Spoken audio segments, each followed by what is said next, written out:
Hello. We're going to give you some very informative tips today.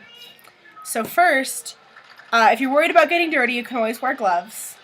Make sure you're wearing comfortable clothes. Yes, clothes you can get dirty in because Yes. things will probably squirt and spray. Mm-hmm. And you should probably be comfortable lying down too, because sometimes you have to get in that position. Yeah. Mostly To get on your belly, most of the time. Yeah.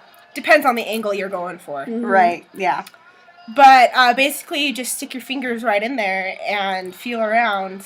Sometimes it might be easier with 2 fingers. Yeah, if you feel like you need some more, you can stick up to 3, I would say. Yeah, that's probably the rest good. probably won't fit comfortably. Yeah. Mm-hmm. You can lots of times use water to help kind of get things going. Don't be alarmed if hair comes out. Yeah, just push right through that. It's easier when it's wet, though, so make sure you get that done.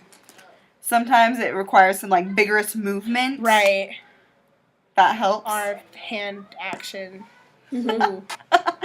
I'm slipping the computer. But yeah, you just reach down in there and you can, hook your fingers in and you find the spot you're looking for. Mm-hmm. Yep.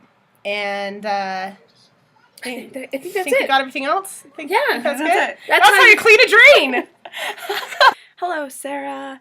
Happy Thursday. First of all, I am sorry that I'm a failure and I didn't post a video last week. I'm a slacker, is kind of the moral of the story. That opening clip is brought to you by myself and my friend Amy and my friend Amanda.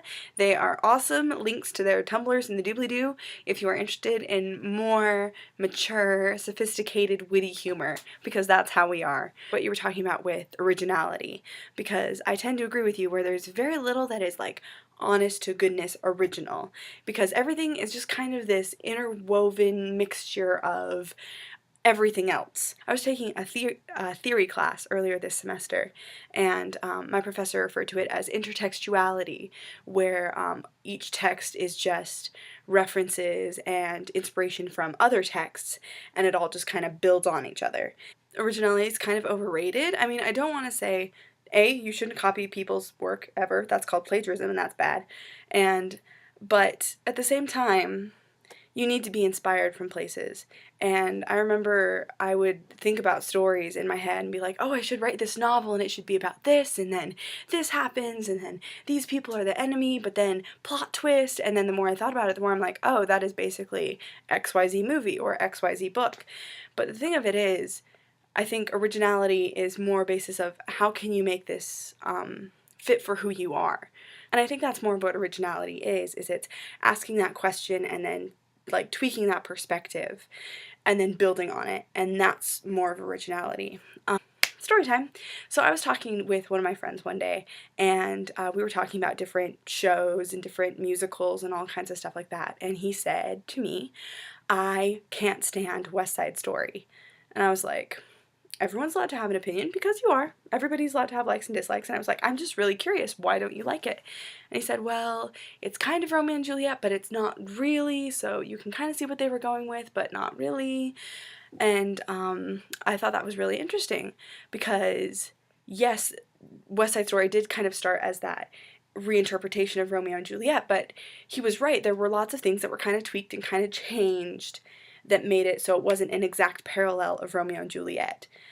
So the question becomes, is West Side Story less valued or less valuable because it is not directly Romeo and Juliet? I think this ties back to what you were talking about with originality, because West Side Story, you can't pass it off as an original story because you can see all the themes from Romeo and Juliet, but at the same time, it is not directly Romeo and Juliet. It is not Romeo and Juliet in a different time period was singing.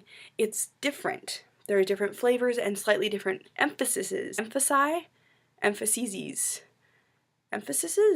There are different themes throughout the progress of the story, which make it different than the original story.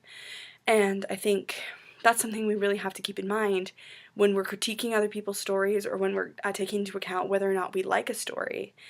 So, those are some of my thoughts. Thank you for listening. Like I said, sorry for last week. Please be thinking of a punishment or something I can do to make that up to you, because why not? It could be kind of fun, right? Anyway, much love, and I will see you next week.